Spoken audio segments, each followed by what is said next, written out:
Glad you were watching, Gene. KCHW 102.7, your Scott Gene Morning Show, back live, and we have our friends from the City Inn. That's our city administrator, Mike Frizzell, and of course our mayor, Dorothy Knauss. Good morning to both of you. Good morning. All right, doing okay? Getting up at 8, coming in early. It's fine. I've heard you've already had an experience with the cat this morning. Is that true? Let's just say I'm cautious. You're cautious, but it went. She actually came. You sat down, waiting to come in, and she actually came to you. She came and sat in the chair next to me. That's pretty much. That's a lot, Dorothy. She's trying. She's trying. All right. Yeah. At least one side was. I didn't see any petting going on. Well, she gets a little rambunctious. We do have some treats to keep her at bay. So, and yes, you see right there, Gene's got them and everything. Treats are right here. Yeah. And they're. I got the fresh breath treats yesterday in case you wanted to try to kiss her. Oh, They're Minty's dental treats for cats. All right. So you want to stand by and you want to keep watching on YouTube because you don't know what's going to happen. All right. So we do this every quarter, and we get this cool city update about things that are going on around town, and we get to ask them questions. Let's start off today. City Council meeting coming up Wednesday. Now, yesterday was April Fool's Day. Were either of you listening to the radio? I don't have a radio, I'm sorry to say. Do you have an Alexa? No. Do you have a smartphone? Yes. I'm going to hook you up. Okay. Were you listening, Mike? I was dealing with public records yesterday morning. All right. So I mean, well, you're both under the bus now. So I did some news, and it was local city news. It just happened to be April Fool's, and I didn't, point that out before I did it. But I went into, I don't know, about a 30-minute newscast of how there were some new city cutbacks coming, and that no one would be able to, at City Hall, would be able to type in bold anymore due to the cost of ink. And that it was going to save you $15,700 a year by not letting any employees in City Hall type in bold. I like it. And then tomorrow night at the City Council meeting, something people needed to be take into account was that up for vote was no more naked garden gnomes in the city of Chewelah. And then I think we thought of something like Scott's going to need a second job. Right. So be ready. Or some overall donations. Yes, because the way the rumor mill goes in Chewelah, especially about City Hall, you don't know what that could turn into by the time it comes back to you guys. That could be something totally different. So realize that I did do some fake news about the city yesterday. Thanks for the heads up. Maybe we should take off the audience comment part of the City Hall tomorrow night. This has nothing to do with the cat or the radio station. What's this about my garden gnome? Come on! And why does Scott have to get a new job? All right, City Council meeting Wednesday night. Let's get serious. Final forum on downtown parking. This is going to be the last input from the people? From the people. We have had, I think this is number 4, that we've opened it up for the public and the business district to come and give us their ideas on what we could do to revise the downtown parking, to make it more accessible, to create some or mitigate some problems that we have with sidewalks and all that sort of thing, skateboards. And so the final forum is tomorrow night, and the council has promised that in May they will make a decision for how we're going to revamp the downtown parking.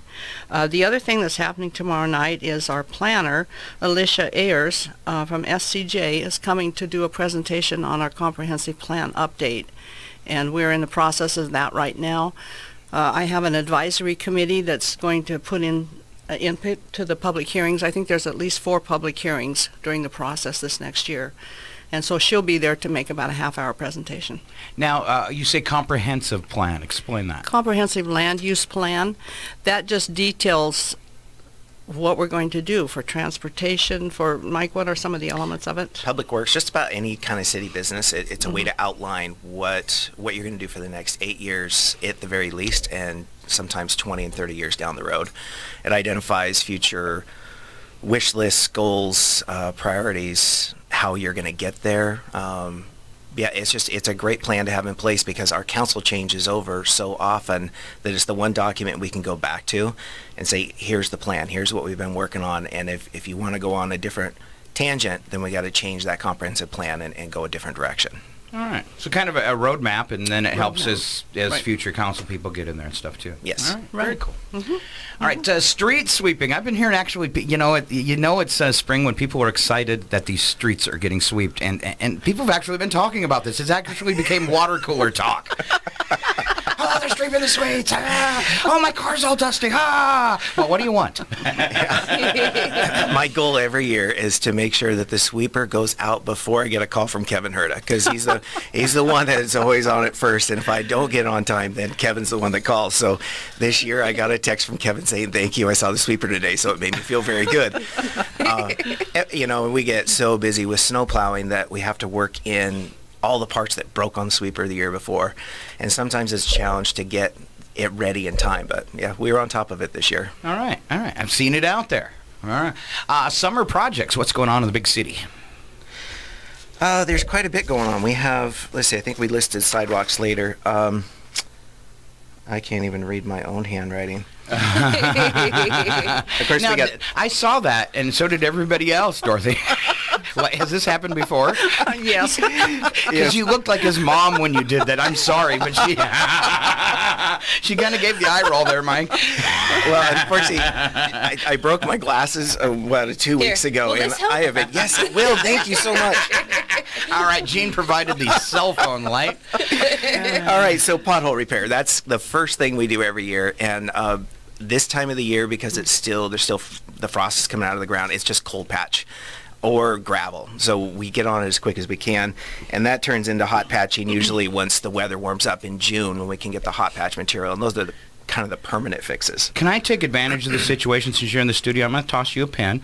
Will you make a note on your notes right there that says the alley between Sporty's and the radio station has car-eating potholes? I will. Problem is I won't be able to read my handwriting later, so yeah. Would you like Dorothy write it down? Yeah, I hit that with my van one day and went, ouch! You didn't realize, oh, well, I'm sure my van didn't actually hurt, but, I hurt for it. I've appreciated that because in years past, and I realize there was only one section of the alley that actually belongs to the city. It's just the road part. But I've appreciated because in years past I have called and said, hey, we've got some car-eating potholes, and they come fix them. And I didn't do it last year, and we probably needed it by the end of the year, but I just kind of blew it off. And over the wintertime, yeah, they're hurting. They really get bad. Yeah, they do. They do. Because you get those delivery trucks coming down the alleys, and once it's cracked and patched, it just keeps happening. Yeah. And over the last couple years, 3 years, council has really increased by quite a bit the street maintenance fund so that we could do more streets, and chip sealing is a big part of that. Most of our, well, I wouldn't say most, quite a few of our streets are not paved. They're actually chip sealed, where you put down the oil, spread the gravel, and then it packs in. It looks like pavement. So we've increased that budget to the point where we're probably doing 15, 20 blocks a year at this point, and that's been focused in the northwest corner of town the last couple of years, and we've been doing golf course roads that haven't had any attention for a very long time. So we're going to be doing a lot of that. Is that a very cost-effective, durable thing to do? It's a fraction of the cost. I mean, you get a solid surface. Some people don't like it because there's gravel on there we have to sweep off, and it's simply not as good as pavement. But when you're paying probably 20 cents on the dollar of what you would for pavement, it's really a good way to go. And people don't realize, I don't think, in general, how expensive pavement is. I mean, you could take, that's a pretty small parking lot, and get a bid for, $750,000 in paving. I managed a 400-unit mobile home park, and the bid for paving was $1 million to put 2 inches of blacktop on top of what was there. So that's not even a new road or anything. Yeah. It was $1 million. I was like, really? I mean, there's a lot of roads. You figure 400 residences, but still, you wouldn't think it would cost $1 million to put 2 inches of blacktop on. Yeah. So I can understand what the city goes through in making those decisions, because blacktop's crazy. Yeah. And we got I think a $50,000 grant to do to chip seal Valleyway too, which hasn't been done for over 20 years at this point. So we'll stay on top of that one. Okay. And then we have some water mains that we're focusing on, mostly in the northwest corner of town, over by the football field. And that's just a process of finding the worst mains in town, usually the old metal ones that produce a lot of that iron, and the reason we're out flushing this week today, by the way, watch if it's in your area, don't run it through your house. So but we're going to stay on top of that and probably do about 10 blocks, maybe 15 blocks this year if possible. Okay. and stay on that. So those are kind of some of our summer projects. Now, in the past, we've had several things going on up at the airport and the purchase of the property. What's happening up there now? Well, it's exciting. The council has awarded a bid for a planner. So we have an airport planner, and then the other part of his firm will develop the other 36 acres. So we're looking at possibilities now, what we can do up there we're looking immediately to put fuel up there so that those who fly in can get fuel here. Nice. And maybe fly into the golf course or the ski hill and be able to fuel their plane while they're here. So that's been a long process. We've been getting bids from different agencies on the setup that we want, and we haven't decided exactly the capacity that we want. We've had a lot of input from the pilots. So that's being done right now. And then we're applying for a grant to plan the other part of it. All right. So that's really cool, especially with everything that's happening with the Carpe, and Yes. you know, in another 10 years, this area and the city of Chewelah could be in a totally different situation, and I think it's a great thing to have those infrastructure things in place already, like that. Yes. Being able, you know, if this area becomes more popular and gets more tourism, the fact that Yes. we've got an airfield with gas, and that's just going to help things around. So. Well, one thing we didn't realize, and from talking to the pilots at the airport, we realized that people who have airplanes just go out and fly for the fun of it, and they'll fly where they can get fuel. So right now they either have to go to Colville or Deer Park, and so we're hoping that they will fly here, have some fly-ins here, and eventually we'd like to maybe get some light industry up there. And there was discussion, I thought, one time too, of maybe like some kind of rental car thing. Have we went that far so that when someone flew in, they had transportation when they got here? We are working on that. Okay. Does Chewelah have an Uber yet? Is anybody doing Uber in Chewelah? I got a phone call here at the radio station asking if we had an Uber driver yet in Chewelah. I haven't needed one, so I haven't heard of one. Not that I'm aware of. All right. I guess there's one there's like somebody that drives for Lyft and Uber in Colville or something like that. But I kind of see that stuff spreading out too. Yes. I mean, if you're an Uber driver, we want to know. Yes. All right, Gene, third job. Right. Sidewalk projects. That we've been having some of those for every summer now. For how long? It's kind of awesome. All the new sidewalks in town. Yeah, and we got 2 projects this year. One of them's on 395 from King up to the stoplight, and then west on Main Street down to the brewery. And then we skip the bridge, and then we go between 2nd and 3rd. So that's the first project, and they've now combined that with, excuse me, Stevens Street from Main to Lincoln on the east side. So, and it's amazing. We were in an IECC conference, the engineer and I, and we're in one of the funding agencies' little meetings, and they're splashing pictures up on the screen of projects that are in desperate need, and how they judge projects. And you mentioned water line flushing. So do you have dates on those, Mike, that you can read? I barely. Barely. Yeah. Okay. April 23rd and 24th are chipper days. Okay. So twice a year we set up a 2-day period where people get entire crew trucks. We run them through the chipper, and then we give the chips away if people want them. Nice. Yeah, and we also have, just a reminder, we have a compost pile that's open all work days down there. So all your leaves, pine needles, basically yard clippings, anything like that, we'll take it and we compost down there. And hopefully this year we're at a point where we can start giving some of that compost away to city residents. Because you've had it for a while. Now, I know recycling slowed down when you moved it out there. Has that picked up at all? Actually, I don't think it's slowed down. I think that fewer people knew about it, but it's a pretty busy place. If you go down there, there's quite a few cars that come through. So I don't know that it's really slowed down.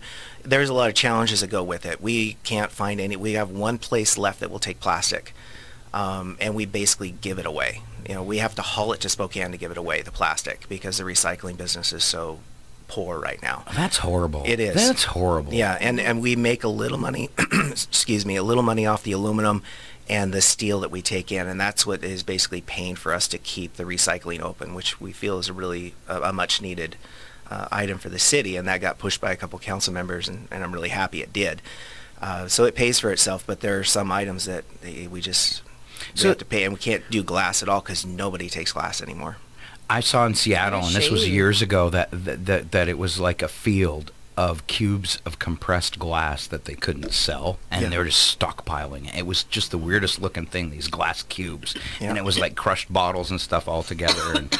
And that's sad that we're recycling and then having a hard time figuring out what to do with it, that the process doesn't flow nicely. Yeah. Well, at this point, it's still supporting itself because of some of those items. Cool. But if that gets worse, it's going to be a challenge. One thing I always wondered about this area in recycling, and I don't know if you'll know the answer to the question, but I remember when it was outside of town, there was nothing, it just said milk jugs. There was nothing that ever said like 2-liter plastic bottles.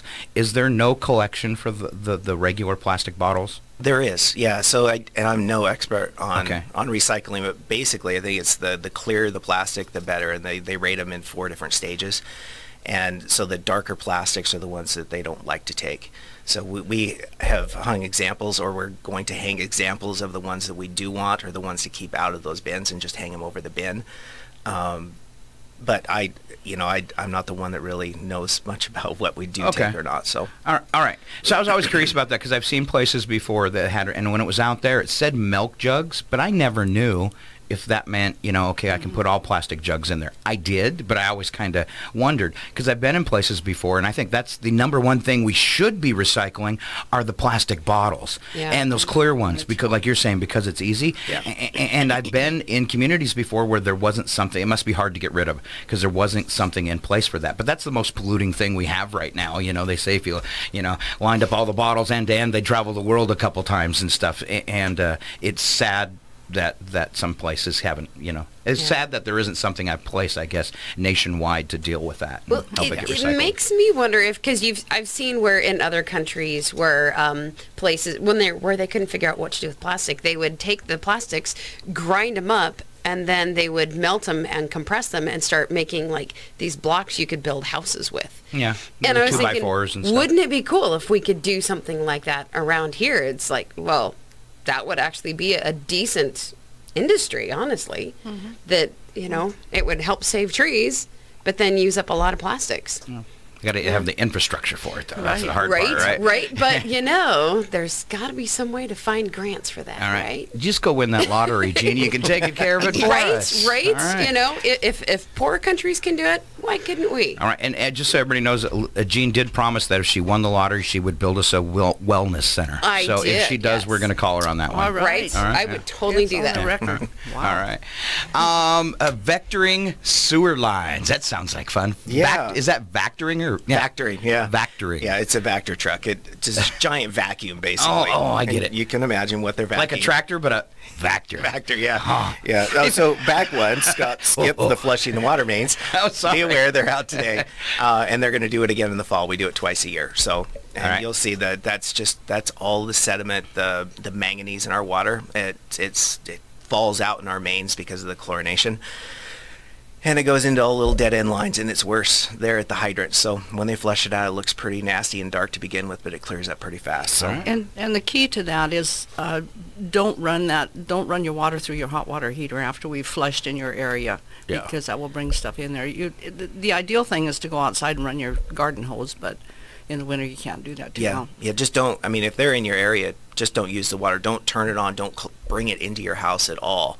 And then when they're through, you'll still get just a little bit of it from the mains. But like Dorothy said, run it in the outside. Run an outside faucet or something like that. Yeah, because if you've got a soft water system or anything like that, you don't want all that stuff in there. So. Yeah, yeah. And then in 2001, we did get a Vector truck when we got our new treatment plant, and it's a really great tool. It's you basically have a high pressure water hose. You run up the sewer lines, and then it has backward facing jets, so it pulls everything that's in that sewer line, all the rocks, pebbles, watches, rings, money, everything that's in there. Do you guys make money off cleaning out the sewers? Listen, so when I was out at the treatment plant, I want that. We had an operator that would go out, we'd clean it out, and you kind of rinse it out, and he would collect the money out of it and save it. Those days are over. We're having a special pizza party. Well, we do what we can to keep the city budget up. Well, there was somebody's engagement ring, right? You'd be amazed at what you can find in there. Yeah. So anyways, we're back to lines. starting next month. Do the guys argue over who gets to run the Vector truck? Actually, it's a really great job. Okay. Yeah, okay. it's one of those really just kind of, just go, and it's really busy throughout the day, and handing out notices is the worst part. What we do is we go, if we know we're going to be in a 3-block neighborhood, we hand out notices the day before, 2 days before, and there's some instructions: keep your toilet seats down, put a towel around the base of the toilet just in case that pressure comes back into your service line. So it's a great tool, and since we started using it, we don't have near as many sewer backups as we used to, because we used to have like those plumbers have those rotting tools. It's just the wire that goes up the line. Yeah. That's all we had. It was a big version of a big tractor-mounted version, but that's all we had for years, up until 2001, and this is just a much better tool. So yeah. I had one time I worked at a place that had a crawler that went onto a high pressure, what do you call it, like a hose for high pressure you might have at home with the motor on it. I don't know what they're called. Power washer. Yeah. That went onto a power washer, and it was for small uses, but it kind of the same concept where it crawled the lines and stuff, and they sure work good. So yeah, and make life easier for the boys that have to go out and do it, right? Mm-hmm. All right, so we have next on the list is a response to request for an official pardon for Mooch. Well, here we have the case of the felonious feline. Should I see if I can get Mooch to come in? I think not. let's not push it. So, as I remember, you sent me an email asking if I could pardon Mooch for biting me. Yes. And it's been almost 5 years, and I did some research, and usually 5 years passes before someone requests a pardon. Okay. So you're right in there. I'm right in the right timing. Yeah, Excellent. I think in the right time. But so I reviewed the charges here. And if you'll remember... No. She's got a list. She's got a list here. I did my homework. Okay. If you remember, the cat came and jumped up here in front of me and turned over and like she wanted a belly rub. Yes. Well, I call that reckless endangerment.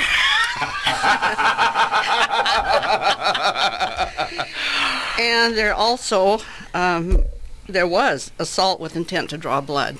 Because she did bite me, and I did bleed. Oh, man. She's looking really serious when she's saying this. Yeah, it's true. And there was a bit of enticement. That's enticement. Entrapment. She'd followed you around, what tried could to be I friends. do? Yeah. She had intimidation of a public official.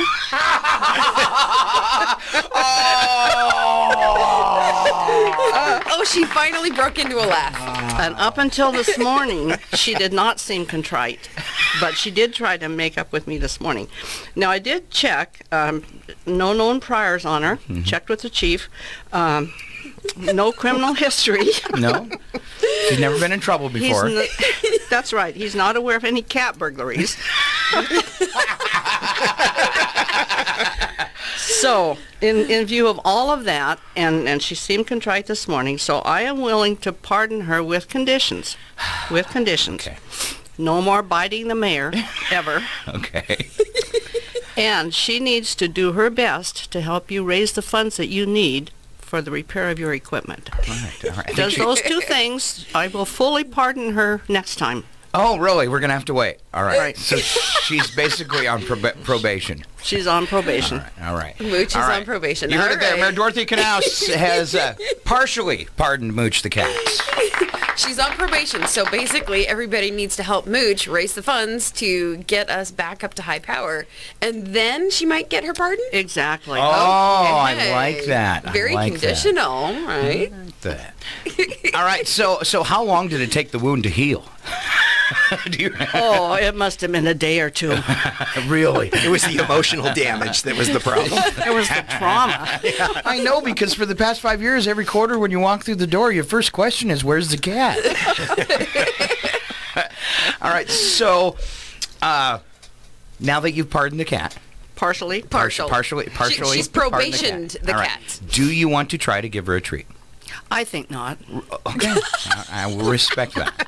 I was going to give her an opportunity to prove herself to you, but we'll pass on that then. Okay. All right. Maybe next time. I won't push it. All right. Anything else that we've missed in our conversations today? Not that I can think of. All right. I'll try to sell you some raffle tickets before you walk out the door. So, Mike, I hope especially you. I'll let Dorothy slide, but you better have $5 on you. All right. So I have something I want to bring up, and I want to kind of direct this to the people of Chewelah. And so when the city awarded the new insurance contract, I had tons of people coming through the door of the radio station. And we don't do news. We get all of our news from the Independent. So it surprises me when someone comes and wants me to do a news story. And I was like, yeah, well, I don't really do that. But I had lots of people complaining and thinking there was something nefarious going on because your wife happens to work at an agency who's a broker that brokered the deal. Would that be a correct statement? It's pretty close. Okay. Yeah. Okay. And what I did when people came in is I chewed them out because I've worked for nonprofits before in management. I'm familiar with how city councils work, and there's a process that has to go through. And that's what I tried to point out people. You're taking people's complaints that are just looking for anything to come up with a conspiracy theory of something going wrong. There's a whole process that goes along with that decision-making process for the city where they're taking bids. And so when people came in and did that, I actually chewed a few people out and said, stop getting your news from Facebook or the corner. And if you have a question, before you spread the rumor, especially if it's one like that doesn't make any kind of sense, go ask somebody, because I know I can come up there and ask you guys anything and you give me an answer. So I'm just kind of my opportunity here to squash that kind of stuff about the city, because it's negative and it serves no purpose, and it builds in this kind of whirlwind. And I don't think it's fair that, if you guys done something wrong, I'm sure you'll admit to it. But to have stuff that you haven't done pushed on you all the time is really negative, and we've got such a beautiful town, and so much good stuff happens in this town. I'm just asking people to keep that in the back of your mind and give you guys an opportunity to explain how the insurance process works. Right. Let me just comment. We were with a company that was... we decided to go out for bids and see if we could save some money. And so by going to the CIAW, we saved about, was 20 or 30,000 for the city. This is for all of our insurance for our property in the city. And then we looked at Association of Washington Cities, because I'm on the board of directors, and I said to Mike, let's take a look on them. If we can save more money by going through them, and they said they could save us money, then in due diligence we need to do that. So we got a quote from them, and it was $60,000 higher. So we really have the best deal right now where we are. All right. Yeah, and the insurance coverage is through CIAW. It's not a local company. The local company is simply a broker for that insurance. They're our primary contact. They point us in the right direction. We have a claim or any kind of issue. That their job is to kind of just be our go-between with the actual insurance company. So I think that our job is to be as responsible as possible with people's money, with the future of the town, all of that. I would hope that people out there felt a responsibility to get the answers when they hear something that doesn't quite sound right. I think a lot of times people want to simply be mad about something, and there's a whole group on Facebook that's their primary goal, is to find something negative and I'll throw. Yeah, I know you don't want to throw the group under the bus, but I will. It's like Stevens County Rants or something like that. Listen, there's probably a few of them, but there is one, and it's just a place to go spread rumors and complain. And they're really not. Yeah, like we tell you. I mean, it starts out with a grain of truth. And then it spreads to the point where that grain of truth, it gets lost, and it's based on nothing at that point.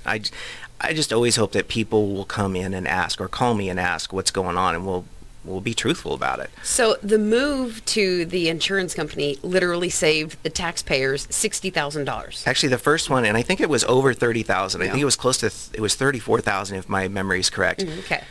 When we switched from WCIA to CIW, and it was more than that too. It wasn't just the savings. This new insurance company is based out of Ephrata. They really focus on small towns and small town needs. They understand us much better. Where the old insurance company insured Seattle, Tacoma, their requirements, the other money-saving thing was their requirements required me to go to 3 different trainings a day where I'd have to travel either over to the west side, or I'm sorry, a year. Wow, a day? Well, what I was going to say was it would take me an entire day or 2 days to go over there, and our new insurance company doesn't have that requirement. They simply bring people to you. I have some great training opportunities. So nice. It's a much better fit. It was a huge savings.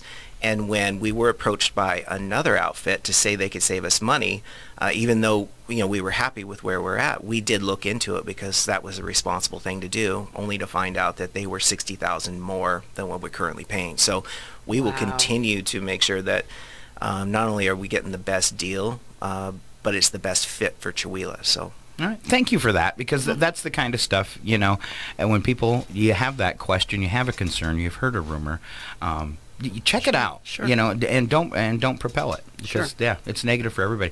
And what I find amazing is you go, okay, how many people are on the city council? 7. And they all live in Chewelah. Yes. And you guys and all the employees at City Hall, all these people live in this wonderful town, and they're conspiring to make it a worse place. Doesn't make sense at all. I mean, not a shred of it. It doesn't make any kind of sense. So I just ask people to think about that. And I get it, because that's part of the reason we're still on low power. It would be, I'm just steward of other people's money. It's public radio. We all have to be cognizant of that here in what we do. And for us to go up and get our transmitter back and just slap it back on the air and risk it burning up again, I'm going to stay off the air as long as I need to be, to make sure that when we put it back up, it doesn't happen again, because you got to be good stewards of the people's money. Right, and I wouldn't want to leave the discussion without giving a shout out to all the folks in Chewelah who are so positive and working so hard to make this community a wonderful place to live. So thanks to those who work every day to make this a better place for everyone.